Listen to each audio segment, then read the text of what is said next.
Hello, நாம இந்த கிளிப்ல பார்க்க போறது மிளகாய் சாகுபடி பண்றதுக்கு நம்ம ஒரு முக்கியமான விஷயத்த ஃபாலோ பண்ணி ஆகணும். அது என்னன்னா, நம்ம ஃபீல்டு ரெடி பண்ணிடுவோம். ஆனா நர்சரியில இருந்து நம்மளுக்கு பிடிச்ச வெரைட்டி வாங்கிட்டு வந்துட்டு சடனா நம்ம மிளகாய் நம்ம நடவு பண்ணிடுவோம். அந்த மாதிரி நம்ம நாட்டு நடவு பண்ணாம, அதாவது நர்சரியில் இருக்கிறது ஒரு ஸ்டேஜுங்க.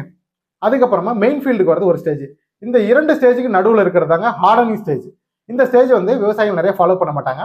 இது மாதிரி கண்டிப்பா நீங்க ஃபாலோ பண்ணி ஆகணும். இது எதனால அப்படின்னா, நர்சரியில ஒரு ஹியூமிடிட்டி, அந்த புழுக்க தன்மையும் வெப்பநிலையும் பார்த்தீங்கன்னா அது ஒரு மாதிரி இருக்கும். மெயின் ஃபீல்ட்ல வந்து டிஃப்ரெண்டா இருக்கும். அப்போ அந்த மண் எதுவும் மாறாம நம்ம கொண்டு வந்துட்டு ஒரு இடத்துல பாதி நிழலா இருக்கிற மாதிரி ஒரு இடத்துல கொண்டு வந்து நம்ம ஒரு அரை நாள் இல்லை அப்படின்னா ஒரு அட்லீஸ்ட் வந்து ஒரு 10 மணி நேரம் அளவுக்கு நம்ம மெயின்டைன் பண்ணிட்டு அதன் பிறகு நம்ம எடுத்துட்டு போயிட்டு நம்மளுக்கு என்ன ஸ்பேஸுக்கு நம்ம மெயின்டைன் பண்றது ஆசைப்படுறோமோ அதுக்கு தகுந்த மாதிரி நம்ம ப்ராப்பரா நம்ம நடவு பண்ணிக்கணும். கண்டிப்பா நீங்க ஆர்டரிங் ஸ்டேஜை ஃபாலோ பண்ணும்போது உங்களுக்கு அந்த மெயின் ஃபீல்டு ஃபெயிலியர் நீங்க கண்ட்ரோல் பண்ணிக்கலாம்.